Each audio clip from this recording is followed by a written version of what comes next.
Faster Fluency Conversation Club podcast, productivity tips from someone who's not good at productivity. Andrew, how are you doing today? Not being very productive. Well, then we're in the right place because I'm really curious about this topic because this was your idea for a topic.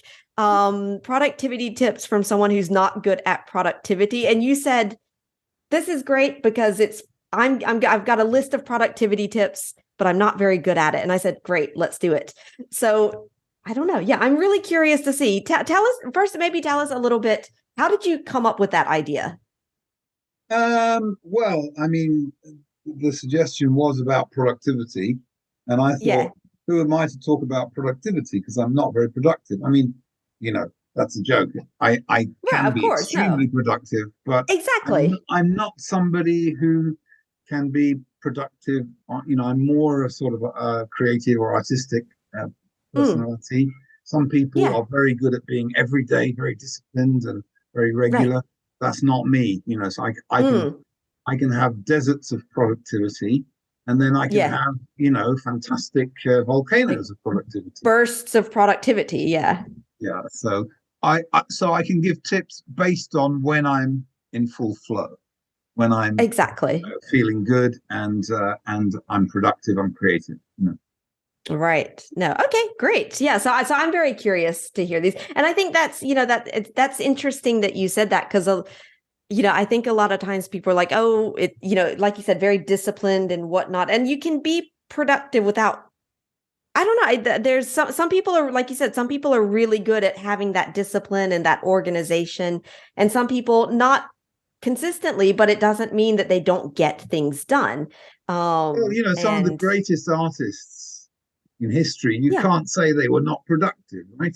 Exactly. You have some who are very disciplined, got up I think Renoir and people like that, they'd get up every day and they'd work on their thing, until lunchtime, then they'd have a regular meal, and so everything was organized for them. But then you've got others like Modigliani and so on. They were kind of incredibly productive. They produced fantastic stuff. But it would come according to how creative they were feeling at the time, So it's at the moment, personality you are. Okay. No. So tell us about some of your productivity tips. Well, I would say the first thing is you've got to obviously have a kind of to-do list, right? To-do lists are big traps. My general non-productive tip is do a massive to-do list, and at the end you feel good, you've achieved your goal, and you go away and you do nothing that's on the list. Right. Yeah, that's it. Yeah. But so, I mean, one of the most important things in doing a to-do list, as far as I can see, from the times that I've done it well, is that you have to have SMART goals with it, right? Which means it has to be specific. You have to be very clear what it is, not just a general goal. It has to be, what do they call it? Measurable. That's right, measurable. Sorry. Specific, measurable. Yes, specific, achievable, realistic, and time bound. Time bound. Yeah, exactly. And actually, I've got we can put this in the show notes, but I've got a very old video on my YouTube channel all about SMART goals for learning English. So we'll link back to that. But when you do your to-do list and you set out your goals, basically. It is a good idea to check each one of them for these 5 criteria in order to be sure that you're getting somewhere. So I think that's the first thing. The second thing is junk everything that isn't really priority, because it's like being in a house, like you've been in that house for 30 years. There's too much junk. There's junk everywhere, and you can't get ahead because there's too much. You have to just forget some things, because they'll never be. But I think one of the first things is to keep it as short as possible. Keep your list, your to-do list, as short and small as possible. I think the third thing I would suggest would be to classify the goals that you have attained. Yes. Right. To organize them, right? So you've got several criteria. You can organize them in terms of importance. How important is it that you actually get to that? And this is linked to the SMART goals too. Right. Yeah. Urgent is it? Right. So this is going to tell you what order to put it in, because if it's really urgent, right. How long it will take to do, right? Right. That's important too, because that you need to be able to plan it. Sure. The complexity, so the amount of mental energy you're going to have to devote to it. Right, exactly. You don't want to put the very mentally complex task at the end of the day on Friday, because you have no more brain power. Exactly. You don't want to do it on Saturday morning either, because you've still got a hangover. Right, there you go, because you went out on Friday because your week was so hard and you needed to go out and and you need to also determine what you can do and what you can't do. So the parts that you can't do, you can delegate if you can, right?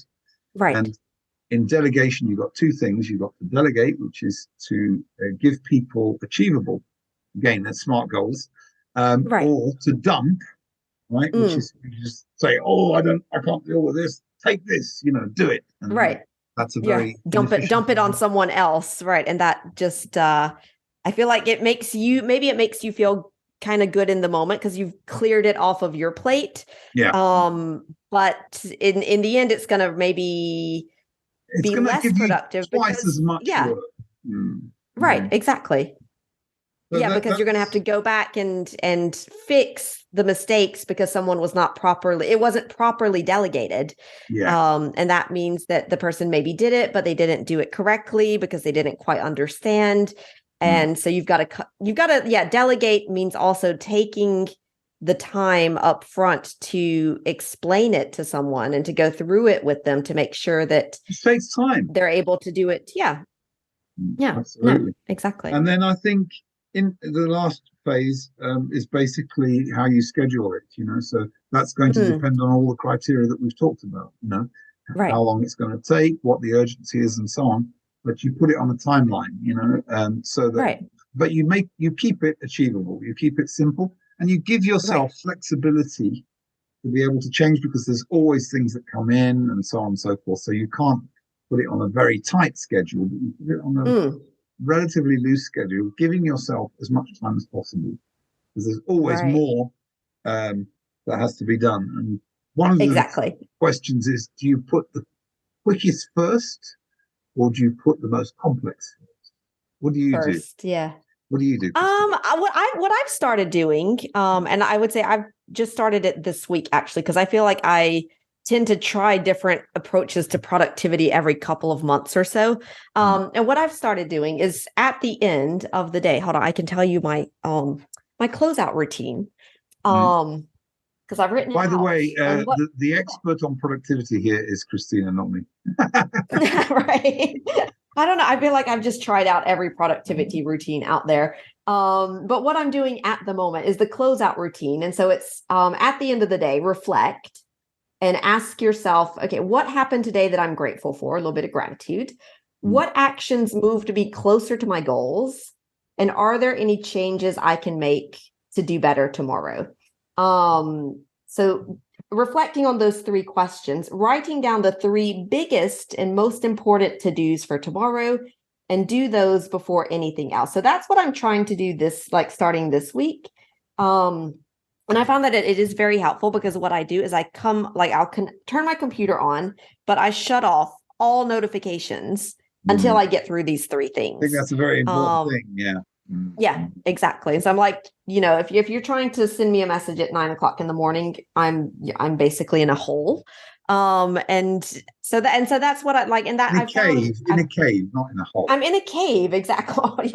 I'm in a cave. But what I've noticed, though, in my reflections here, that it is helping, but I do have a tendency to just maybe go in and check my emails at 10:00 or, in the morning. And I'm like, no, don't do that, because then you check those emails and then you start working on those emails and then you start responding to your WhatsApp messages. You're incredibly disciplined, and me, I'm undisciplined. I'm working on it, but I'm very good at thinking about how to, what needs to be done. And then I head for the fridge and get a beer. I'm good at thinking about what needs to be done and then going on to LinkedIn. And then that's just the productivity killer. So to go back to your question, do you do the harder thing or the quicker things? I think I would do the harder things, or maybe the most priority things. And it might be something easy. I mean, yesterday one of it was like, just send an email to this company. It wasn't hard, but it was important, and so I wanted to get it off my plate. And it was urgent.